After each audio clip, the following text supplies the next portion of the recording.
75 টাকার তেল হয়ে গেছে আপনার 180 টাকা। এতে তো আমাদের অনেক সমস্যা। পেঁয়াজের যে অবস্থা, এটা বর্তমান সিজন খুবই ভালো, চাষ হচ্ছে বাম্পার, কিন্তু কেন যে আমরা এত দামে বিক্রি হচ্ছে। ও বাবা, ও দেশত তো 200 টাকার উপরেও খাইছি পেঁয়াজ, এরপরেও চলছে, মানুষ খাইছে। দুনিয়া জুড়ে যদি নাখাল লাগে তে কেউ কম বেশ সইয়া যায় ওগুলোরেও। দর্শক সবাইকে আমন্ত্রণ বাংলাবিহীন নিয়মিত আয়োজন আমজনতার বয়ানে। আপনাদের সাথে আছে আমি নাজাত আহমদ পুরকায়স্ত, ক্যামেরায় আছেন আহমেদ রুবেল। দর্শক, আপনারা জানেন দ্রব্যমূল্যের দাম সাধারণ মানুষের নাগালের বাইরে যাচ্ছে। চাল, ডাল, পেঁয়াজ, রসুন সব কিছুতেই এখন সাধারণ মানুষের না বিশ্বাস। আমজনতার বয়ানে আজকে আমরা শুনব দ্রব্যমূল্য নিয়ে সাধারণ মানুষের কথা। দেশে যদি আকাল পড়ে তো কম বেশ সবরেও সইয়া যায়। তো যাই হোক, যেটা হোক, চলতে তো হইব। আজকে না, গতকালকে আমি পেঁয়াজ কিনছি 55 টাকা করে। ও বাবা, ও দেশত তো 200 টাকার উপরেও খাইছি পেঁয়াজ, এরপরেও চলছে, মানুষ খাইছে। তো এইটা তো বড় কথা না। আসল জিনিস হইল, যদি মানে দুনিয়া জুড়ে যদি নাখাল লাগে তে কেউ কম বেশ সইয়া যায় ওগুলোরেও। তখন তেলের দাম বাড়ছে, এগুলো স্বাভাবিক। একটা জিনিস সব তার এফেক্ট হয়। আমরা পাকিস্তান আমলেও দেখছি 7.5 কোটি যে সময় আছিল, ওই সময় বাংলাদেশে মরছে মানুষ। তৎকালীন পূর্ব পাকিস্তান আকালে উকালে এমনি এমনি মরছেন, কলেরায় মরছেন, ডায়রিয়ায় মরছেন। আল্লাহ তো বহুত তার তাকে মুক্ত করছে আমরা, যে স্বাভাবিক।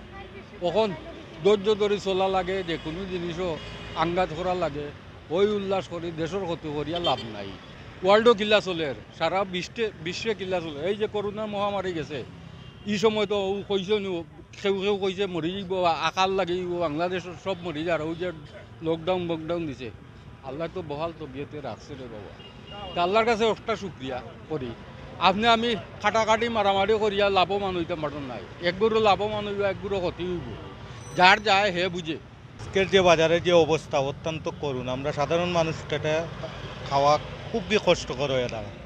কারণ একটা তেলের লিটার হচ্ছে 150 টাকা, যেখানে ছিল মানে 130 টাকা। আজকে যে অবস্থা, চাউলের যে অবস্থা, এটা সরকার যদি সত্যিকার অর্থে মানে যে ভূমিকা না নেয় রাষ্ট্রীয়ভাবে, সাধারণ পাবলিকের যে হয়রান, যে কষ্ট, খেটে খাওয়া আমরা লাগান মানুষ অত্যন্ত খুব কষ্টের সাথে আমরা জীবনযাপন করতেছি। পেঁয়াজের যে অবস্থা, এটা বর্তমান সিজন খুবই ভালো, চাষ হচ্ছে বাম্পার, কিন্তু কেন যে আমরা এত দামে বিক্রি হচ্ছে এটা আমরা জানি না। হয়তো কোনো ধরনের সিন্ডিকেট থাকতে পারে, এটা তাদের সরকার দেখাশোনার দায়িত্ব। আর বাজার নিয়ন্ত্রণে একমাত্র সরকার যদি মনিটরিং না করা হয়, তাহলে মানুষের যে কষ্ট, আমাদের যে কষ্ট, বহু লোকের হয়তো সমস্যা নাই, তাদের অবস্থান ভিন্ন, কিন্তু আমাদের কষ্ট হচ্ছে। কারণ আমরা 200-300 টাকা রোজ, কিন্তু দেখা গেছে আমরা এই টাকা নিয়ে সংসার চলে না, আমরা অভাব অনটনের দিন কাটাচ্ছি। এটা হচ্ছে মানে আমাদের দাবি সরকারের কাছে জোর, যে এটা যেন আমরা বাজারটা অন্তত নিয়ন্ত্রণ সরকার করতে পারে, এটাই আমাদের আকুল আবেদন। বর্তমানে যে দ্রব্যমূল্য যে হারে ঊর্ধ্বগতির দিকে, মানুষ না বিশ্বাস ফেলছে। কারণ আমরা হয়তো শহরে অনেক কিছু বুঝেও বুঝতে পারি না, কিন্তু আপনি যখন গ্রামে গঞ্জে যাবেন তখন মানুষের এই অসহায় অবস্থা দেখলে আপনিই অবাক হয়ে যাবেন। বর্তমানে আপনি দেখেন সয়াবিন তেল 200 টাকা থেকে 220 টাকা কেজি, পেঁয়াজের মূল্য 60 টাকা, ডালের মূল্য 120 থেকে 30 টাকা, আদার মূল্য 150 টাকা। পেঁয়াজ রসুন যা আছে সবই 3 গুণ 4 গুণ বেড়ে গেছে, কিন্তু মানুষের আয় তো সেরকম বাড়তেছে না। করোনা মহামারী থেকে মানুষ এখন যে অবস্থায় দিনাতিপাত করতেছে, করোনা মহামারীর জন্য বিগত 2 বছর মানুষ মানে কোনো আয় নাই, রুজি নাই, রোজগার নাই। এই অবস্থায় বিশ্বের অন্য দেশে যেখানে মানুষকে ত্রাণ তহবিল দিচ্ছে সরকার বা এই বিভিন্ন ফ্যাসিলিটি দিচ্ছে, সেদিকে তো আমাদের দেশে এরকম কিছু হচ্ছে না। যে জিনিসপত্রের দামগুলা বাড়ছে, এগুলা কমার লাগে এখানে আমরার মতো সাধারণ মানুষের চলাফেরি খাওয়ার মতো নাই আর কি, বুঝছেন। এখন যে তেলের দামগুলা, আমরা সরকারের কাছে আকুল আবেদন যে এই দামগুলা কমতো, দ্রব্যমূল্য দাম কমার লাগিয়া।